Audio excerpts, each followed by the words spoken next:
es bei uns tatsächlich jetzt ohne Pause weiter in den nächsten Themenkomplex. Und zwar ist es so, dass wir uns entsprechend einem weiteren SEO-Thema widmen werden und die zauberhafte Izzi Smith begrüßen dürfen. Ihrerseits auch English Speaking Native. Das bedeutet, der nächste Vortrag wird entsprechend auch in englischer Sprache gehalten. Izzi selber hat im Bereich der Suchmaschinenoptimierung tolle Erfahrungen sammeln können, weil sie über 5 Jahre bei Sixt, sicherlich ein Name, der euch allen bekannt sein dürfte, im Bereich SEO-Optimierung und internationaler Strategieauslegung aktiv gewesen ist, hat sich um Content-Strategien dort gekümmert, auch preisgekrönt tatsächlich um das Thema Featured Snippets und Rich Snippets und ist eine wirkliche Koryphäe in ihrem Bereich. Izzi selbst ist mittlerweile beim Tool-Anbieter Ryte aktiv seit einiger Zeit und dort verantwortlich für den Ausbau des Geschäftes und der Plattform Ryte, eine der führenden SEO-Marketing-Plattformen überhaupt weltweit. Und Izzi selber ist erfahrene Speakerin aus den unterschiedlichsten Konferenzen, hat in der Vergangenheit beispielsweise schon auf der SMX gesprochen, ist auch in diesem Jahr wieder stark gebucht, logischerweise in vielen digitalen Konferenzen und verfügt auch, darauf möchte ich auch noch hinweisen, über einen eigenen Podcast tatsächlich mit einem Kollegen, The Izzi and Nils Show mit Nils Kattau, wo das Thema Suchmaschinenoptimierung und Conversion Rate Optimierung immer wieder Thema ist und ganz aktuelle Themenkomplexe und Trends aus dem Bereich besprochen werden. Ich freue mich sehr, dass wir Izzi heute im Rahmen der OMKB für unser Line-Up gewinnen können. Und Izzi startet gleich mit dem Vortrag durch Digging into Advanced Google Search Konsole, Search Performance Patterns. Wir rücken also das Thema der Google Search Konsole, der effizienten Bearbeitung der Informationen, die ihr über Google Search Konsole entsprechend über Search Volume, Search Patterns und Co. identifizieren könnt, in den Fokus des nächsten Vortrages. Izzi wird sehr praxisnah, sehr praxisorientiert, sicherlich den ein oder anderen spannenden Insight dabei haben. Und ich wechsle jetzt, wie vorhin auch, einmal Sprache Richtung Englisch und hoffe, dass Izzi uns technisch zugeschaltet ist und mit zuhört. Hello Izzi, I hope you can hear and see me. Hello, yes, thank you so much for the wonderful introduction. I understood maybe 60% of it, but I think I got the general vibe of it. Thank you. That's still a lot. That's still a lot. You're in Munich today, aren't you? Yes, I live in Munich, and during quarantine, I'm happy to say that I've been finally taking German lessons. So maybe one day in the next few years, I can finally give a talk in German. That's my goal. That's a huge goal, isn't it? Yeah. I was talking about your professional career at being Sixt, learning SEO strategies, content marketing strategies. But can you do me a favor and just point out in 2 or 3 sentences what's your job and profession at Ryte right now? Sure. So I joined Ryte in December 2019, and basically I help many different teams over there. So I help the product team understand what SEOs really need and their daily workflows. And I also assist the customer support team with helping our clients get the most out of the software, as well as assisting marketing with our own SEO. So quite a lot of different things to work on. It's very exciting. Yes, and we are really excited to have you in our lineup today and Thanks. To hear your session about the Google Search Console, Search Performance Patterns. And the stage is yours. As I know, Izzi is always on fire, so we are looking forward to your session, Izzi. Enjoy, and we are seeing you afterwards in our questions and answers part. Have a great time. Thank you so much. Thank you. Are you all able to see my screen? Yes. Looks perfect. Fabulous. Let's do this. Okay, so I don't even need to introduce myself, but maybe something worth mentioning is that I do enjoy making bad SEO jokes and SEO memes. I have a few of them throughout the presentation, but if you want to see more, please follow me on Twitter. I also post occasional or frequent SEO tips. And if you have any questions about this presentation that maybe I didn't get to cover as much as I would like, then you can always email me via izzi@ryte.com. So let's get straight to the topic today. A wonderful thing that I always enjoy talking about is Google Search Console's search performance data. And anyone who claims to do SEO, even if it's full-time or on a hobby basis, you need to have this platform in your tool set. We have so much information available here. We can retrieve URL information. So recently, Google paused the availability to directly push changes to the index. They said this will be coming back soon, but who knows when and if that will be the case. We also have reports around indexing issues and coverability, accessibility, page speed. All sorts is going on there. But today I'm really going to be focusing on your real organic search performance data and how you can really get the most out of the metrics and KPIs that you see there. So within the search performance area, we can evaluate the status of our organic rankings and then tie optimizations that we've made to the significant movements in rankings, clicks, impressions, and so on. We can keep finding potential for increasing traffic and keep driving clicks to solidify those high rankings that we work so hard to achieve.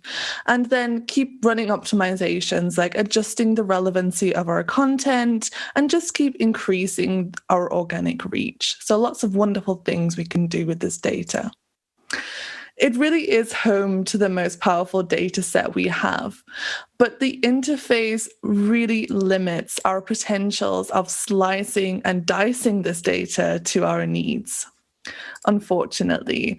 So let's take a glance at Google Search Console Search Analytics. This is data straight from the horse's mouth, which is a weird English saying. I don't know if there is a German equivalent, but basically this is data coming from the primary or the major search engine that we work so hard to appease.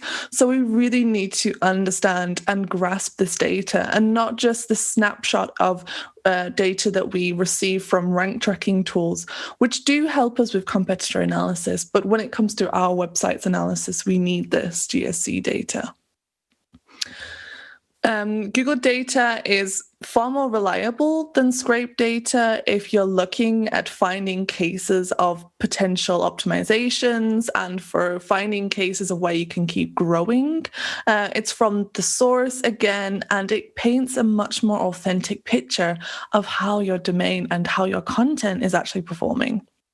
But there are some issues. So, of course, each request, as we know, is limited to 1,000 rows.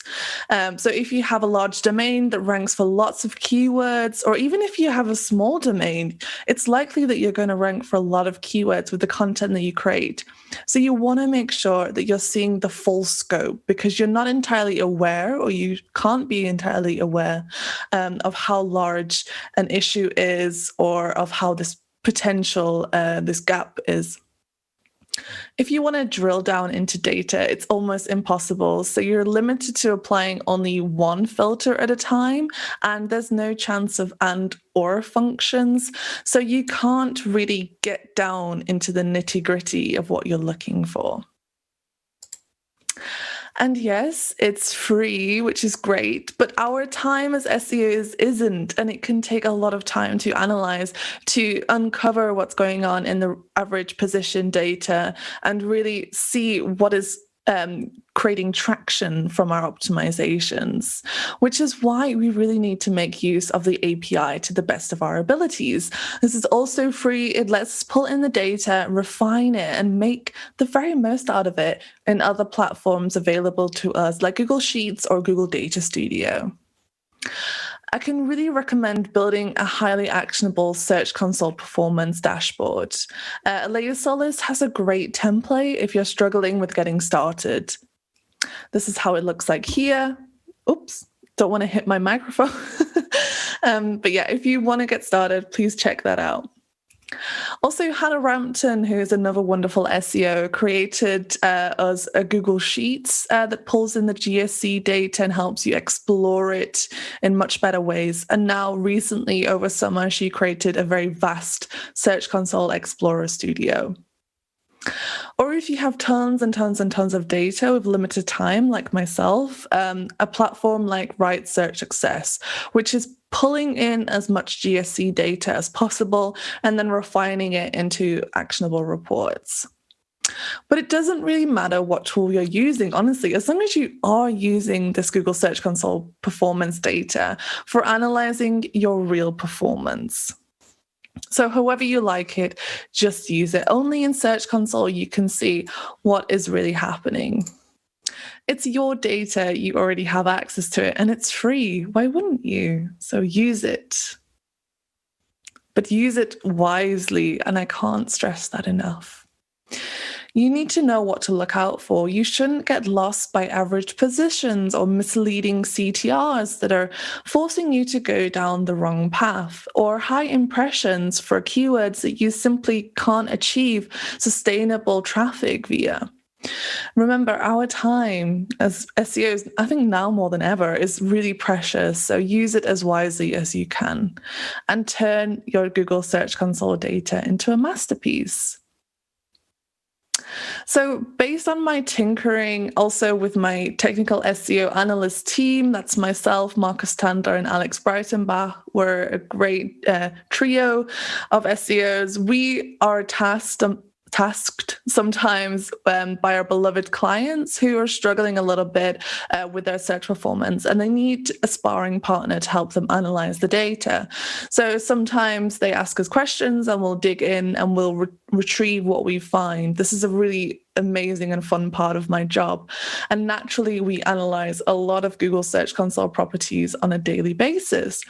So today I wanted to provide to you all, the wonderful OMKB audience, I wanted to show you the most common patterns that we come across in our work using real-life GSC data. Of course, for our client's sake, it's anonymized in many places, but I also have some cool case studies from our own Ryte domains. So the first point is all about performance-based core update impacts. In the May core update this year, our work was really cut out for us. We had a lot of exciting stuff to dig through, like really checking what is happening, what is moving, and why. And I added this one first because there's been some rumors recently and speculation about an upcoming Google core update. It's kind of like time for one, right? Last one was in May. We've got past September. Let's see what's happening in October. Now, personally, I welcome core updates, but sometimes our clients can get a bit lost in why they were impacted and how. So I like to put the reasons into three main buckets of why customers are impacted by core updates. Now, the first one, I'm losing my voice already, sorry. The first one is all about relevancy, which is not necessarily a bad thing. This is when Google has perceived your domain to be ranking for irrelevant queries that you are simply unable to satisfy, and thus you lost rankings. Again, not always a bad thing. It's simply just a shift in search results. You want to aim to not only just get traffic to your website, but traffic that can exist and has a purpose on your website. It could have been EAT, so expertise, authoritativeness, and trustworthiness. Perhaps Google saw you as requiring a higher EAT for your industry, whether it was medical, finance, it could even be e-commerce to some extent. And if you couldn't prove that, they then demoted you. It could also be underperformance. I see this quite frequently as well. It's related to relevancy, but you're simply just not bringing in the clicks for the queries that you're ranking for well. You're not standing out. Maybe you're not providing a good enough experience on your website. So you're creating low value experiences on your website. And Google will then, over time, in one fell swoop, demote your website. Or it could be something completely else, completely different. It could even be a reversal of a previous core update. It could be factors from all of them. But today I'm going to point out something that we can really analyze better with our Google Search Console data, and that is the underperformance factors getting us down. Now, this could happen gradually over time, or it could happen in one shot post a core update.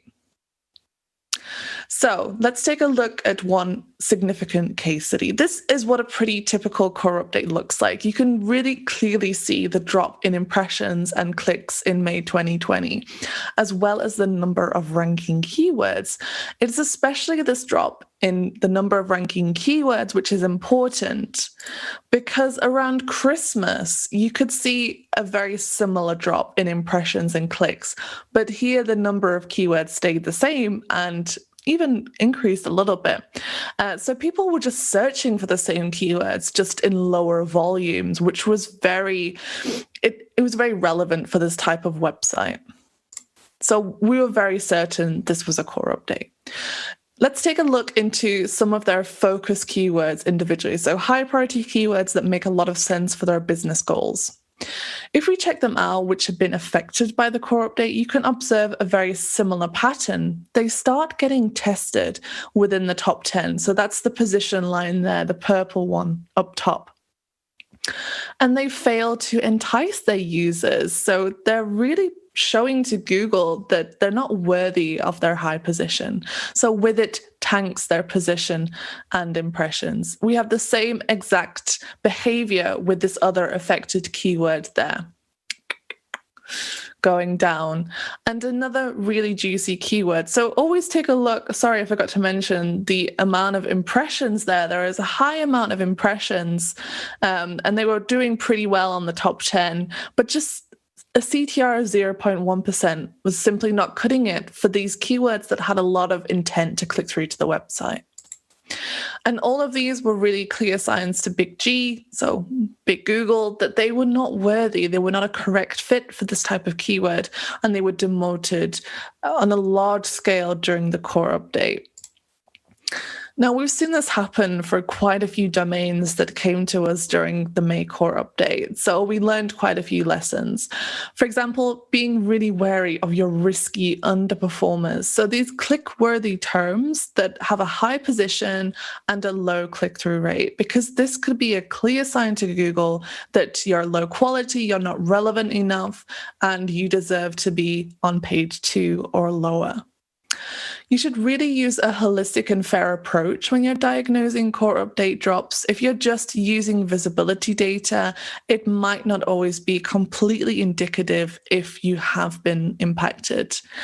So yes, rely solely on your own data, such as your GSC clicks, your amount of keywords that you're ranking for, also your Google Analytics traffic to confirm that, to really conclude if you're impacted by a core update or not. The second pattern that I like to talk about often are vanity terms or keywords that are simply unsustainable. Now, I want to explain this with some examples from our own domain. So a clear navigational query, Bing here.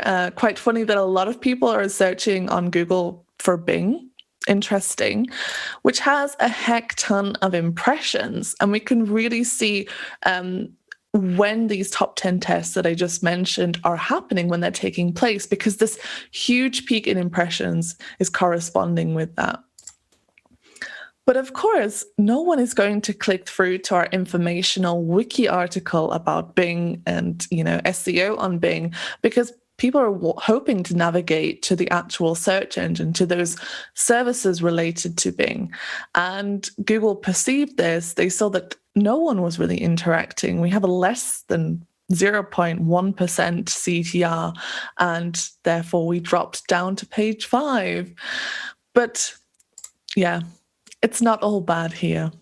So another example that sums this up nicely. So a really high volume yet pure answer intent query is SERP.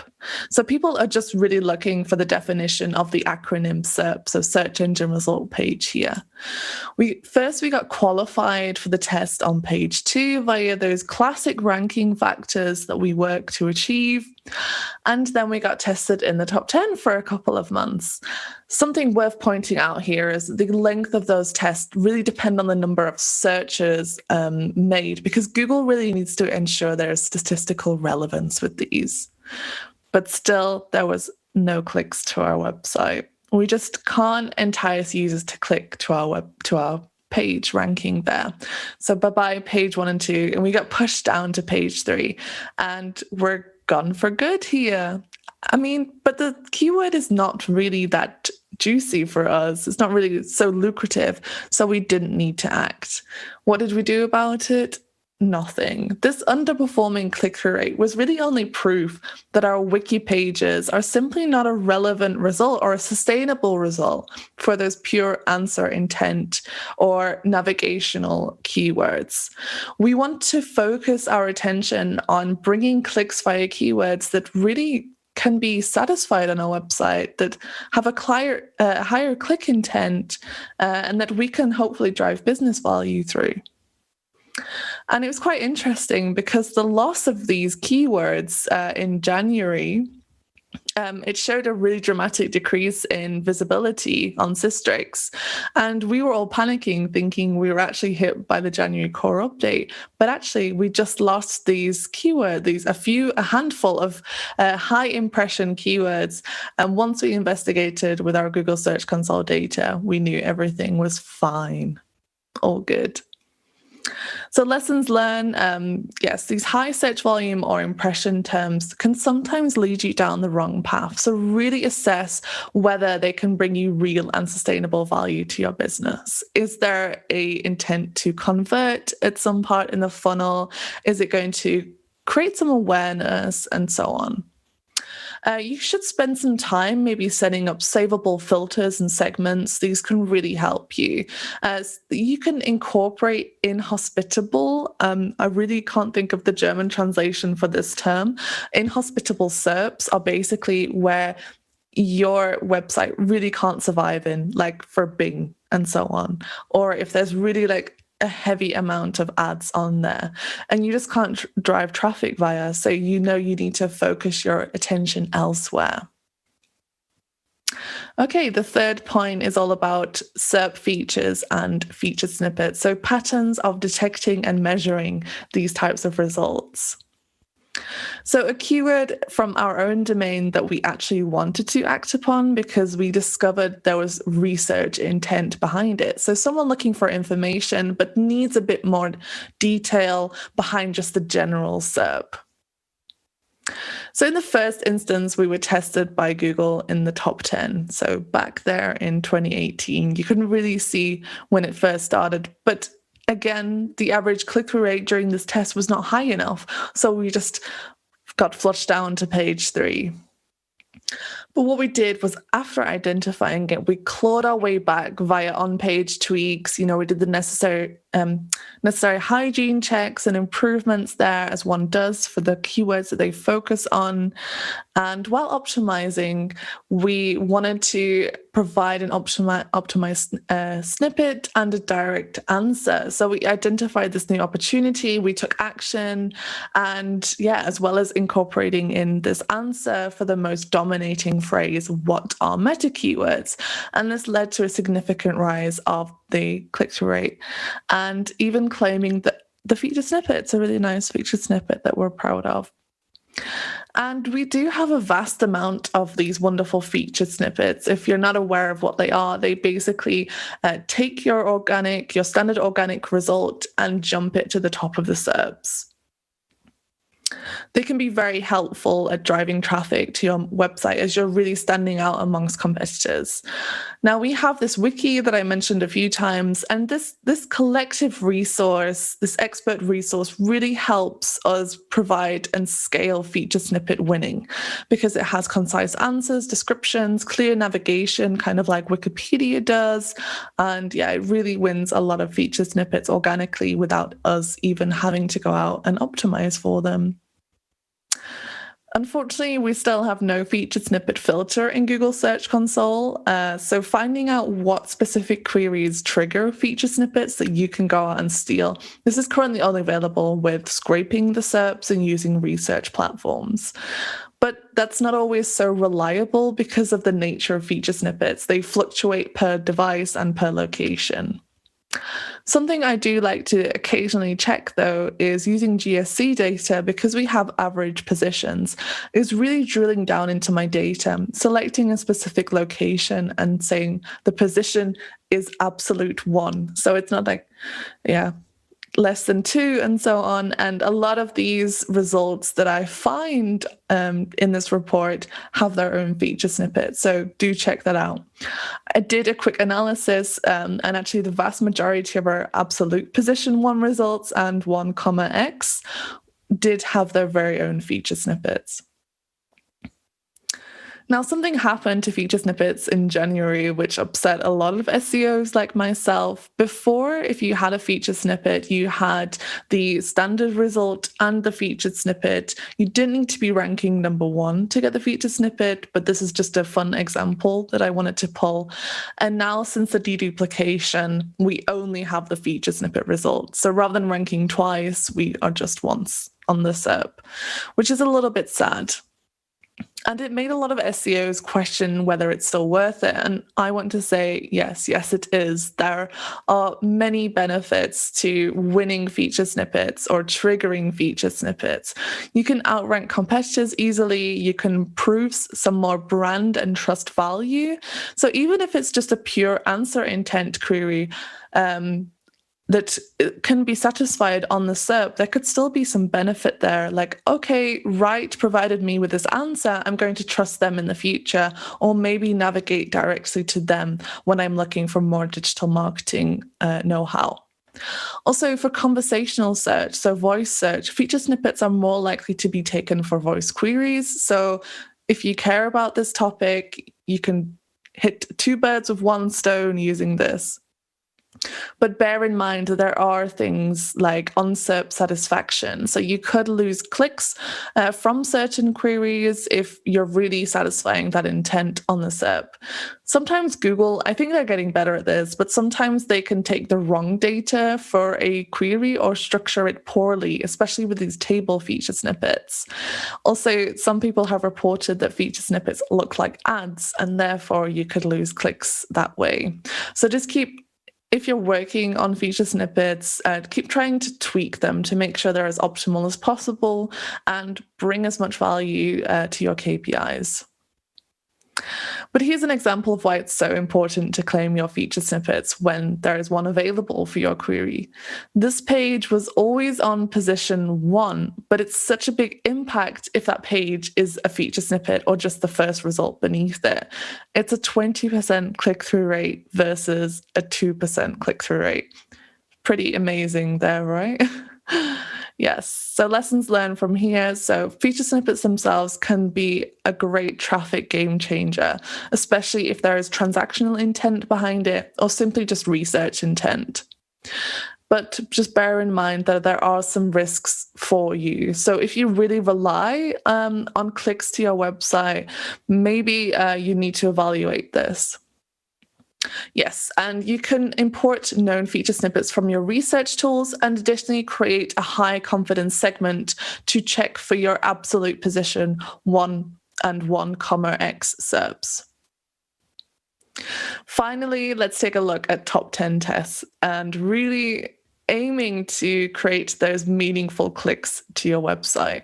Many times Google is promoting you to page 1 via those classic ranking factors to understand how users are engaging with your content and then evaluating you based on that. Then they can really try and understand if you're the best page for the job. Now, of course, if you're ranking below the fold on the search results, so let's say position 5 or sometimes 3 and below, it's really hard for them to gain that statistical evaluation. So these things can take a lot of time. Now, an excerpt from Stephen Levy's book, so How Google Thinks, Works, and Shapes Our Lives. I wanted to talk about clicks and meaningful clicks. On the most basic level, Google could see how satisfied users were. To paraphrase Tolstoy, happy users were all the same. The best sign of their happiness was the long click. And what exactly are they speaking about when it comes to long clicks? For this, we need to head to a really important pattern that is widely analyzed by SEOs and data scientists alike. This is modifying search result based on search result ranking based on implicit user feedback. I just have a quick quote from it. I'm sorry about the boring slides, but they're important. So user reactions to particular search results or search result lists may be gauged so that results on which users often click will receive a higher ranking. Interesting. For example, a short click can be considered indicative of a poor page and thus given a low weight. A medium click can be considered indicative of a potentially good page and thus given a slightly higher weight. And a long click, a good page, and thus given a much higher weight. And also last clicks, where the user doesn't return to the main page or back to the search results, can be considered as indicative of a good page and given a fairly high weight. Now, of course, it depends, like all things in SEO. A short click can be indicative of quality as well. But queries that would result in what I like to call a positive short click, so someone looking for a quick piece of information, finding it on the page, and then ending their search, these are all, if not already, they're all going to be satisfied by Google's quick answers and their knowledge graph results anyway. But let's take a look at top 10 tests in action. So a query we identified via topic analysis, web architecture, and started to work on. In the first instance, after some optimizations and hygiene, we were bumped up to page 10. And then we got tested within the positions of between 8 to 4, this region, again, quite successfully. And then up to top 5. And at this stage, it's really about who is the reigning king or queen. Is my site even a top 1 contender? Am I going to reach that top high position? And the click-through rate for this research intent query kept growing. That was really significant for our position. And even a couple of days later, we even got the featured snippet. So we're really standing out from identifying this case. It took us around 3 months from identifying it to becoming this featured snippet. But of course, it's not just about that click-through rate. This page really needs to fulfill the searcher intent. And this is what I'm aiming for. So it seems to do really well. It brings engaged traffic and people stay on average for around 5 minutes on the page. And Google is tweaking keyword rankings continuously. So in this other example from a client who let us analyze their website, so I'm allowed to show you this data, Google is tweaking these keywords continuously. So we really need to deep dive into not just the overall property or the URLs, but those significant keywords that it's ranking for to really get an understanding of how you're doing during these tests. So comparing these two significant keywords, you can see how one keyword with a very great CTR rose up to be the number 1 position there, while another keyword ranking got demoted because of that poor click-through rate for this area within the top 10. So it's really about that individual significant keyword performance. So lessons learned again, really try and have a system in place that alerts you about those important top 10 tests. For example, when a query moves beyond above position 9 or whatever, so that you can make sure that you're really focusing on climbing up the search engine result page and hopefully not getting demoted. Although in general, you should really be prepared on a wide scale for these tests with enriched search appearances and really satisfying from the very click to the very end of this user journey.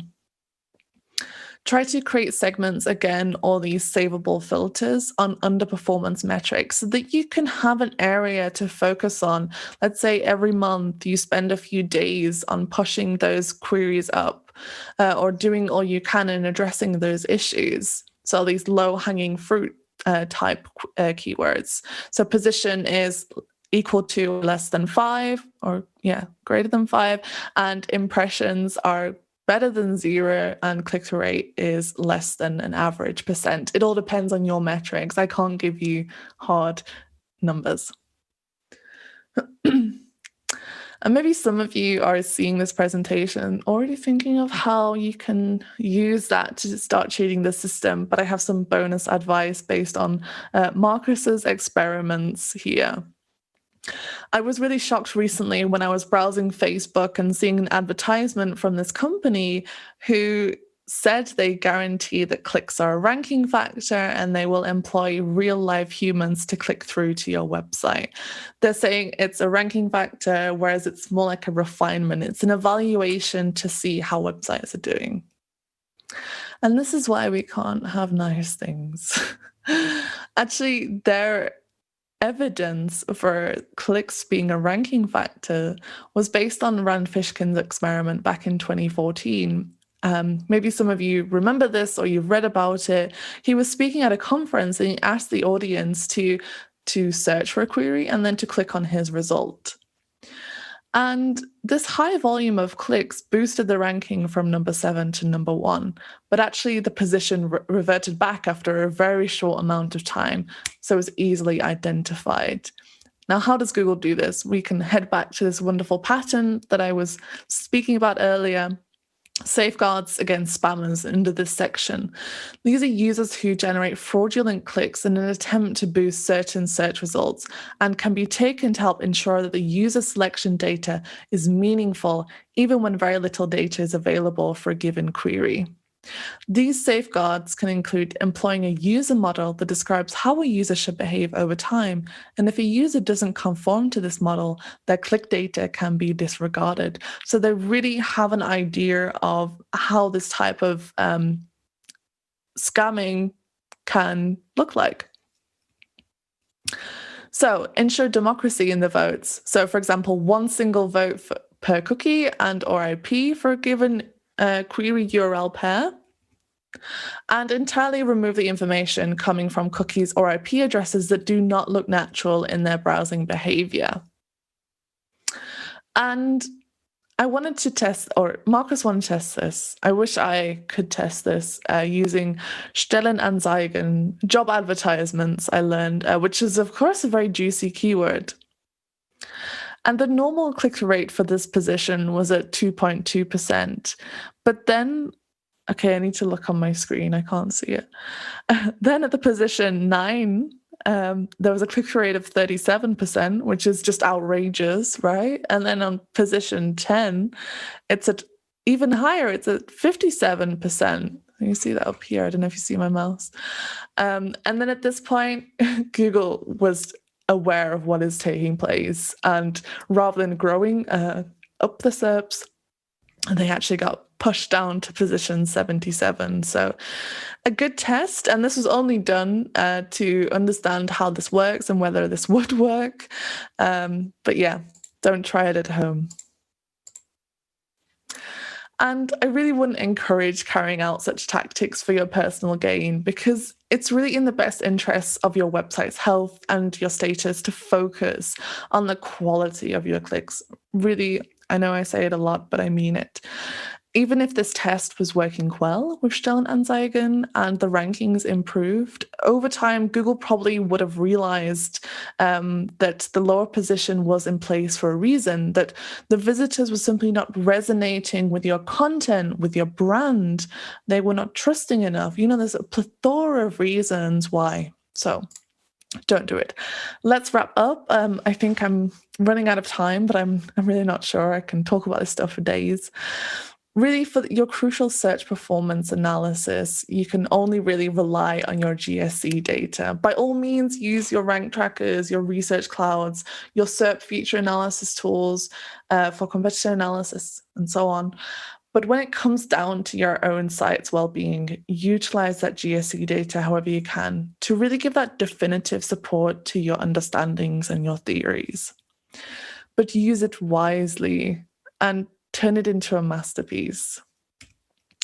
So I'll be happy to send out the slides for you all today, and I've just collected all of the points that I ran through during the presentation at the end. Yes, I'll make sure that we get that out to you. And keep proving your worth in the SERPs. Be aware of when your keywords are moving and what you can significantly do about that. Always make sure that you're exceeding expectations in Google's eyes. I also wrote up an article based on this research that I've been doing on the Moz blog. So if you want to read a little bit more about it, do check that out. stay strong, and maybe next year I will see you all in person in Bielefeld. That would be great. Thank you so much. Please get in touch if you have any more questions. Thank you so much. Thanks a lot, Izzi, for this fantastic session regarding Google Search Console. And yes, it would be a real big favor to meet you in Munich at the Oktoberfest next year. Hopefully we are able to do such things again.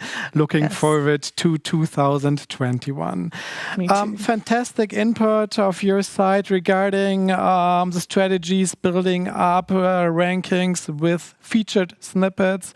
And a big thanks to you for the interpretation of impressions, clicks, and positions in the SERPs via Google Search Console. I think this is a big positive impact for our OMKB community. We have only time for 2 more questions, so let's get into the questions first. There is one question coming up from Axel. Axel wants to know, do you have any recommendations regarding Google discovering new content I created besides the sitemap.xml? So how can I first Google to quickly react on my new content? That's a really good question. And I think I've seen this pop up recently now that Google has not deprecated, but temporarily stalled their direct crawling and indexing feature. There is no easy answer for this, but I really think that something that dramatically helps a website's crawlability is page speed optimization. Yeah. The faster that they can directly download and interpret the resources and the content that you have available, the more efficient they will become when analyzing your website. Now, this can be quite a tricky process if you have to involve a lot of developers. Hopefully for you, you can really streamline it. You do have some good time as well. I would say now is a good time more than ever to start working on not just page speed, but also your core web vitals and these types of performance and user-facing metrics.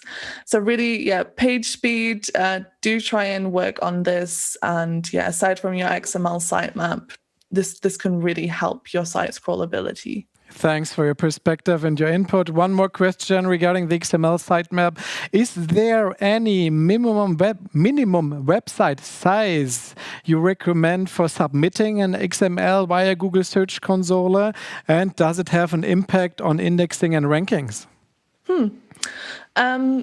My private website has a sitemap and it has only 6 pages. So there is no minimum requirement. It's totally best practice to have one. I wouldn't say that just because you have a small website, you don't need one. As well as providing a very strong internal linking structure and a very logical navigation, which is also helpful. It can just provide that general push.